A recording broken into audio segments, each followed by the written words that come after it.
네, 경기를 냉각시키지 않고 인플레이션을 낮추는 이른바 연착륙을 달성할 수 있다고 말했던 미국 연방준비제도 파월 의장이 금리 인상 여파로 인한 경기 침체 가능성을 공식 인정했습니다.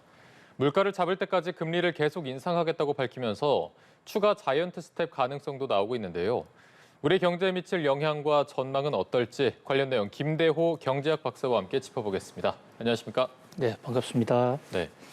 저희가 앞서 이제 보도해드리기도 했지만 파월 의장이 공개적으로 말을 했습니다. 이제 경기 침체 가능성을 인정을 한 건데 어떻게 보셨습니까? 네, 제롬 파월 미국 연방준비제도 의장의 한마디가 세계 경제에 또 한 번의 큰 소용돌이를 일으키고 있는데요. 네.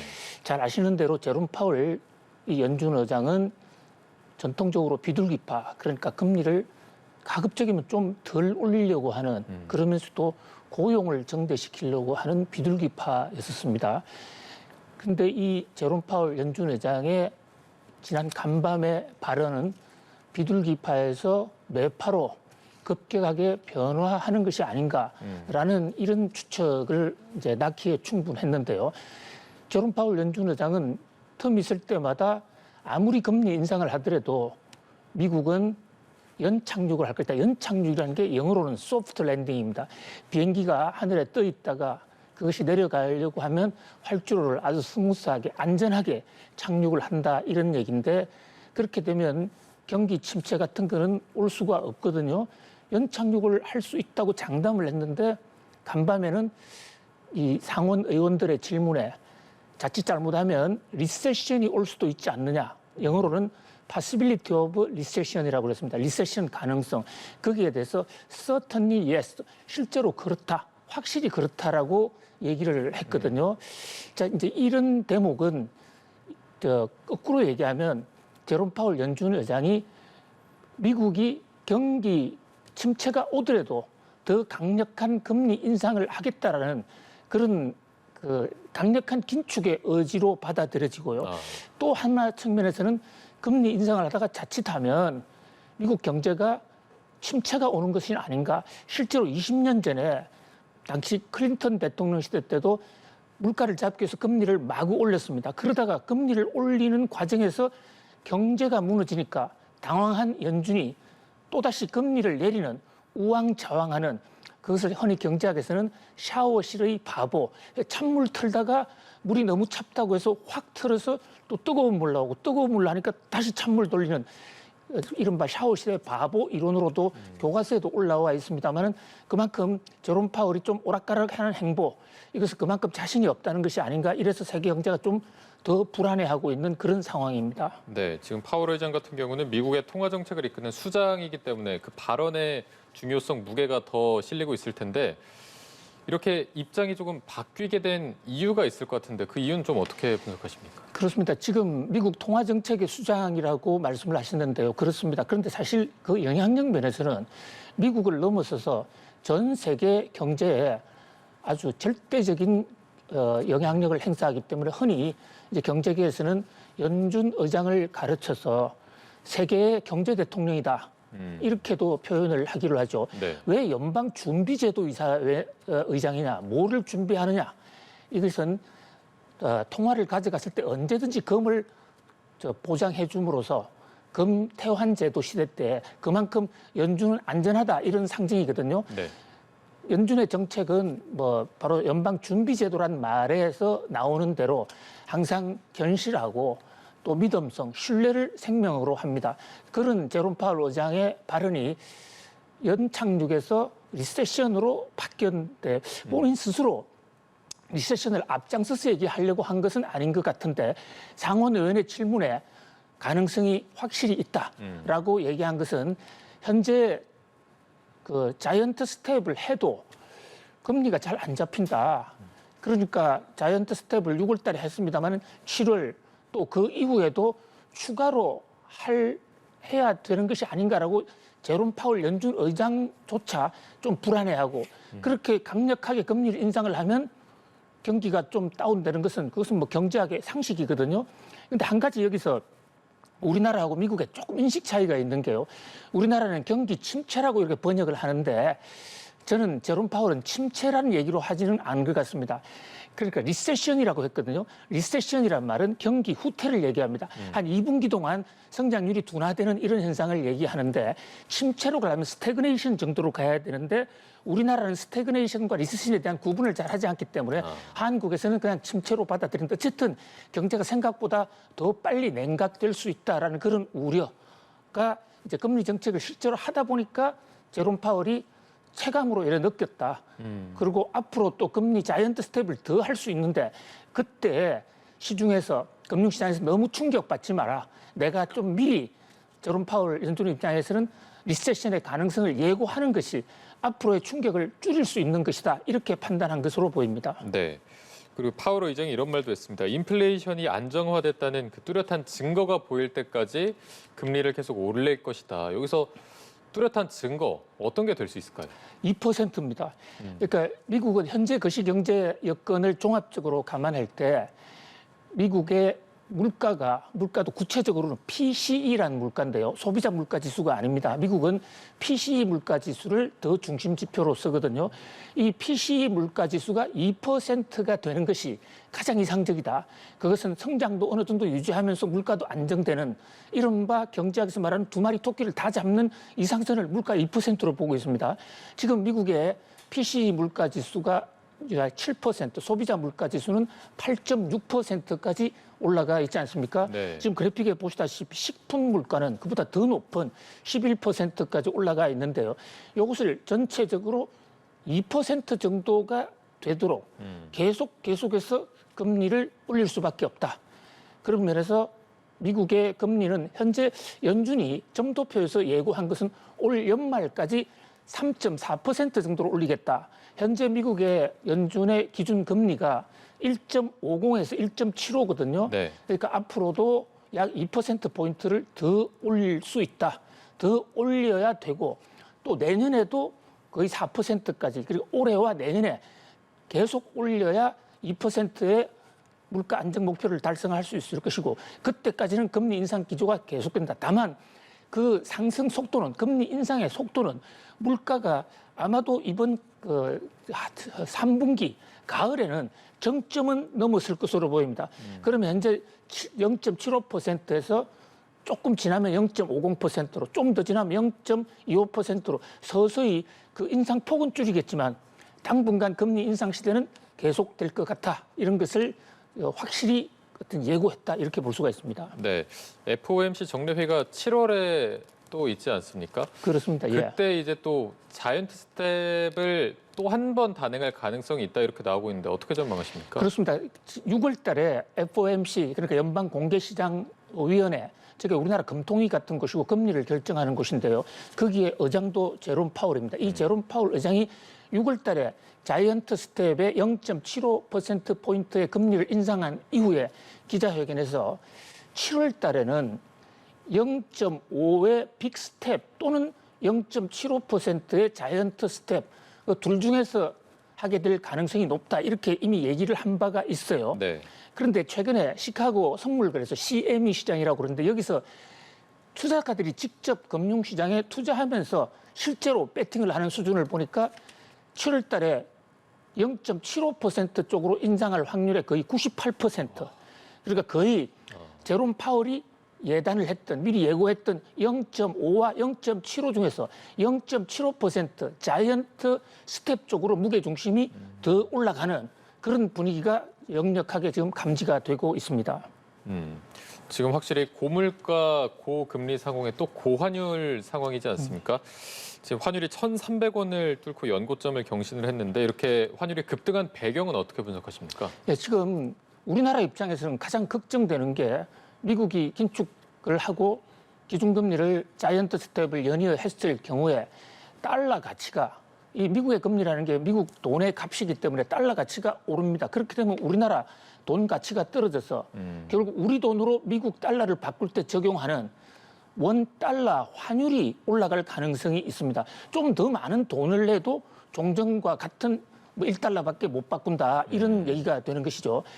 그런데 달러 우리 환율이 오르면 수출은 증대되는 아주 긍정적인 효과가 있습니다. 그런데 이 시점에서 수출도 중요하지만 그 못지않게 국내 물가도 중요하거든요. 네. 또 달러 가치가 너무 오르면 국내에 들어와 있던 돈이 미국으로 빠져나갈 그런 가능성이 있기 때문에 환율의 안정적 운용이 굉장히 중요한데 이 드디어 우리나라의 원달러 환율이 오늘 아침에 장중이긴 합니다만 마에 1달러당 1,300원을 돌파했습니다. 이건 상당히 심리적 마지노선을 넘었다 이렇게 볼 수 있는데 우리 환율이 1,300원이 됐던 것은 무려 13년 전, 그러니까 글로벌 금융위기 리만 브라더스 사태가 터졌을 때 그때 이후로 환율이 가장 높아졌거든요. 그런 면에서 환율 관리가 또 하나의 우리 경제에 커다란 과제로 부각하고 있는 그런 모습입니다. 네. 이게 안전자산에 대한 선호 심리가 확대돼서 환율이 또 오른 것이다 이런 얘기가 나오는데 이게 어떤 얘기입니까? 예, 이 달러 가치는 오르고 우리 돈 가치가 떨어지는 데는 몇 가지 이유가 복합적으로 작용을 하고 있는데요. 네. 지금 앵커님 잘 지적해 주신 대로 미국이 금리를 계속 올려서 경기 후퇴든 경기 침체든 이 리세션이 오게 되면 불안해집니다. 마이너스 성장률이 되면 그 돈을 어디다가 굴릴까 이렇게 불안해지는데 그때 상대적으로 가장 안전한 게 미국 국채, 미국 달러나 그것은 기축통화이기 때문에 무너지더라도 제일 마지막에 무너지거든요. 이제 그런 측면에서 이렇게 불안할 때는 세계의 돈이 후진국에서 중진국으로, 중진국에서 선진국으로 가는 경향이 있습니다. 그러다 보니까 이제 우리나라는 미국보다는 아무래도 신용도가 좀 낮다 보니까 우리나라의 돈이 미국으로 조금 빠져나갈 수도 있다는 우려, 그런 우려가 우리나라의 돈 가치를 떨어뜨려서 결과적으로 환율을 올린 그런 측면도 있고요. 그다음에 이제 또 하나는 우리 국민연금의 문제가 지금 지적이 되고 있는데요. 미국 재무부 환율 보고서에 따르면 우리 국민연금이 국민들의 노후 자산을 잘 지켜준다는 이유로 국내 주식은 팔고 외국 주식을 지금 집중적으로 사고 있거든요. 외국 주식을 살기 위해서는 국내에서 달러를 바꾸어서 그것을 달러로 외국에 내보내야 됩니다. 그럼 국내의 달러가 더 줄어드는 겁니다. 그래서 미국 재무부의 분석에 따르면 한국의 원화 환율 인상은 대한민국 국민연금이 부채질하고 있다, 기폭제가 되고 있다. 이 대목은 한국은행 의사록에서도 한번 나온 적이 있어요. 뭐 그런 면에서 국민연금의 이 외국 주식, 미국 주식 매입도 좋지만은 이런 환율을 안정시키기 위한 그런 노력, 기획재정부나 보건복지부에서 좀 연금의 해외 투자에 대해서도 좀 신경을 써야 될 것으로 보입니다. 네, 아까 이제 말씀해 주신 대로 환율이 올라갈수록 우리나라 돈의 가치가 떨어지기 때문에 그렇다면 무역 적재가 확대가 되고 이게 또 우리나라 물가 상승에 뭐 영향을 끼치는 거 아니냐 이런 얘기가 나오고 있습니다. 어떻게 봐야 됩니까? 환율이라는 게 이제 같은 돈으로 예를 들어서 1달러라는 미국 돈을 구하기 위해서 한국 돈 얼마를 은행에 갖다 내야 되느냐. 그것이 환율 익스체인지 레이트거든요. 그것이 1,300원이 됐다는 것은 1달러를 구하기 위해서 1,300원, 10,000달러를 구하기 위해서는 1,300만 원을 갖다 내야 됩니다. 그러니 환율이 올라가면 무역 수지는 흑자가 됩니다. 굉장히 좋아집니다. 왜냐하면 우리나라가 수출한 물건 값이 달러로 받는데 그것을 원화로 바꾸면 훨씬 더 금액이 커지기 때문에 사람들이 모두 앞당겨서 수출업자들이 외국으로 물건을 실어내게 돼요. 수출에는 큰 호재가 되는데 현재 지금 우리나라는 수출은 경상수준이 여전히 흑자거든요. 그렇기 때문에 수출보다 더 중요한 것은 물가인데 바로 이 물가 면에서 우리나라 기업들이 우리나라 물건을 돈을 좀 더 벌자고 외국으로 마구 실어낼 가능성이 있단 말이죠. 그렇게 되고 또 외국에서 들어오는 물건이 환율 때문에 더 높아집니다. 그런 면에서 물가에 직격탄이 된다. 그러면 물가가 높아지면 우리나라 한국은행도 금리를 올릴 수밖에 없게 되거든요. 그럼 한국은행이 금리를 올리면 우리나라 기업들도 이제 그 당시엔 결국은 후속적이긴 하지만 우리나라 기업들의 경쟁력이 떨어져서 나중에 수출이 안 될 수도 있다.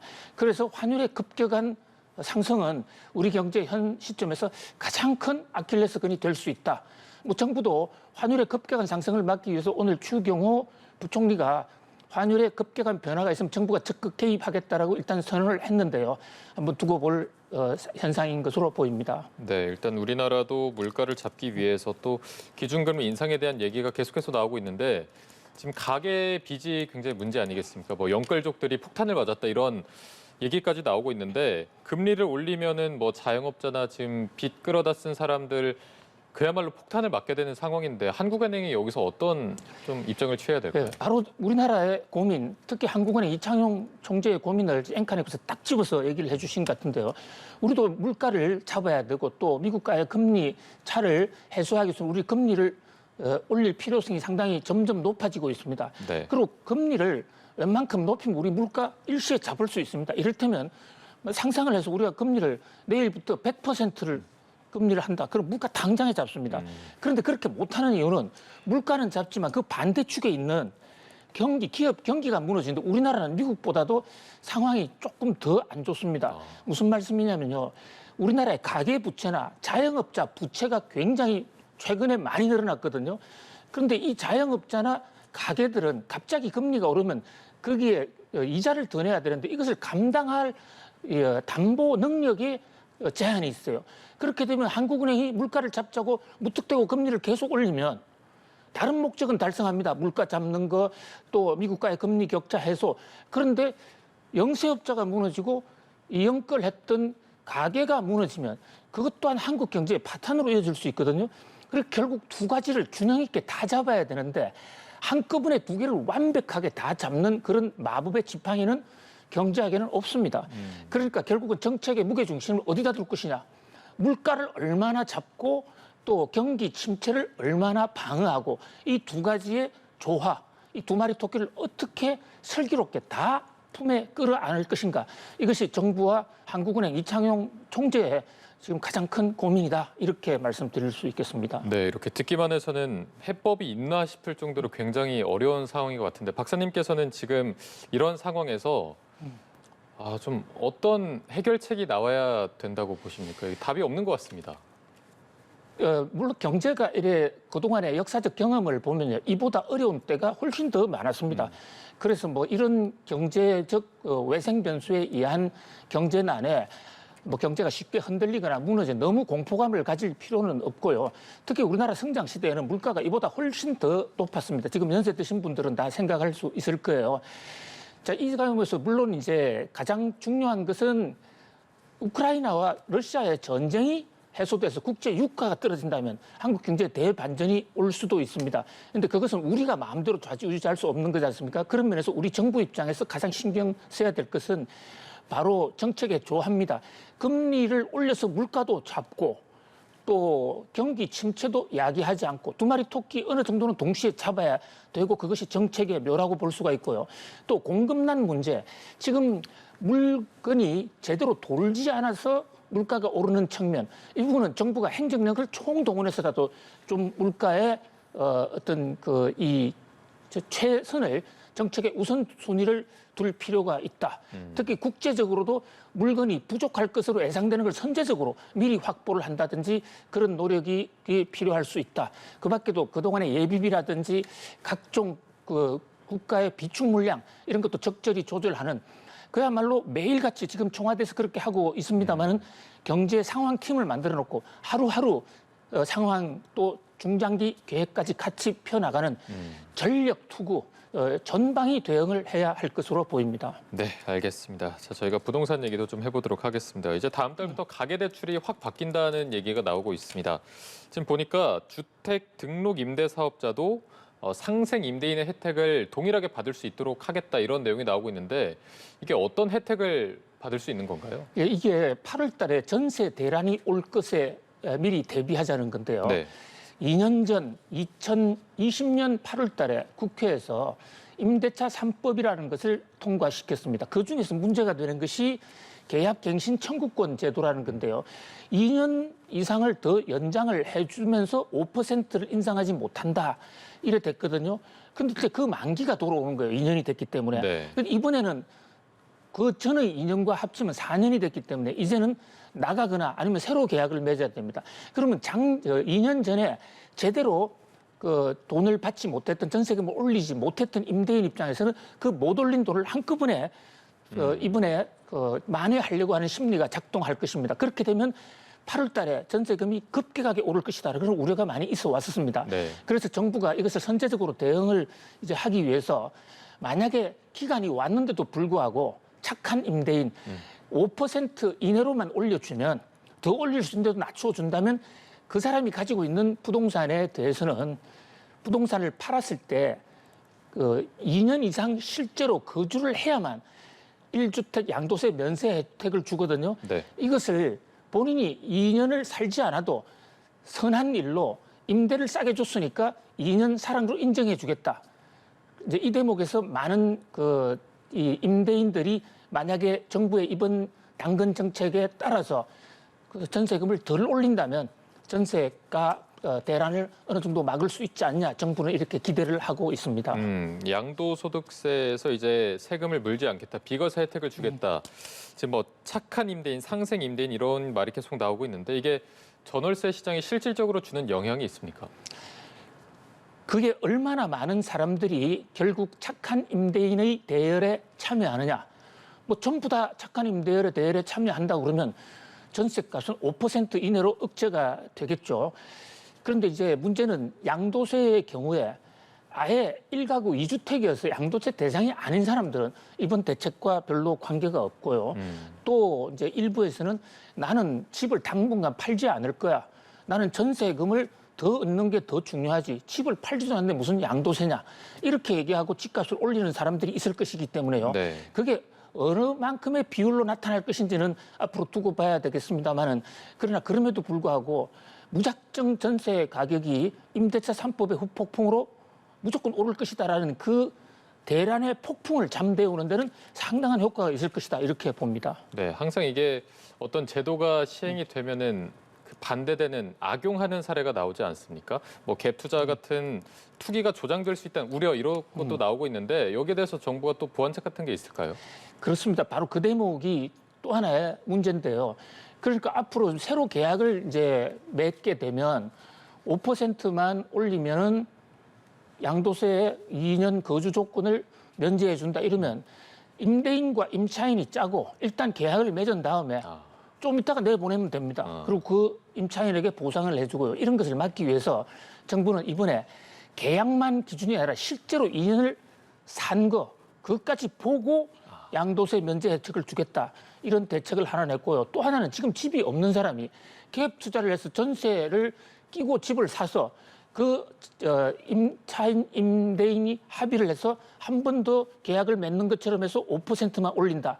이런 경우 갭 투자를 해서 새로 집을 사 들어가는 경우에는 첫 번째 계약에 한해서는 이 양도세 면제 조항을 주지 않기로 했습니다. 이런 이제 보완책을 만들기는 했습니다만은 이게 법이 워낙 델리키트하고 복잡하다 보니까 좀 혼선이 있을 수 있는데, 여기에 대해서는 정부도 좀 안내 제도, 뭐 기획재정부 사이트에 들어가면 설명이 있긴 합니다만은 좀 더 소상히 설명해 줬으면 좋겠다라는 이런 생각을 해봅니다. 네, 알겠습니다. 저희가 오늘 말씀은 여기까지 들어보겠습니다. 지금까지 김대호 경제학 박사와 함께 짚어봤습니다. 고맙습니다. 감사합니다.